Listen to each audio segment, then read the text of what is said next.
আবারও প্রেমে পড়েছেন ঢাকাই সিনেমার আলোচিত চিত্রনায়িকা পরীমনি। সম্প্রতি সামাজিক যোগাযোগ মাধ্যমে ছোট্ট এক ভিডিও ক্লিপে নিজের নতুন ভালোবাসার কথা জানান দিয়েছেন তিনি, যেখানে দেখা গেছে চলন্ত গাড়িতে কারো হাতের ওপর হাত রেখেছেন এই অভিনেত্রী। যদিও পাশে থাকা পুরুষটির চেহারা প্রকাশ্যে আনেননি তিনি।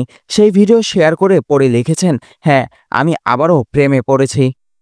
যদিও চলতি বছরের শুরুতেই পরীমনি জানিয়েছেন তার পক্ষে নতুন সম্পর্কে জড়ানো সম্ভব না।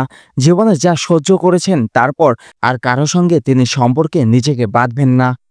অভিনেতা শরীফুর রাজের সঙ্গে ডিভোর্সের পর যখন নতুন করে জীবনে বাঁচা শুরু করলেন পরে, তখন বারবার তিনি এ কথাই জানিয়েছেন যে ছেলে এবং মেয়ে তার দুটি ডানা।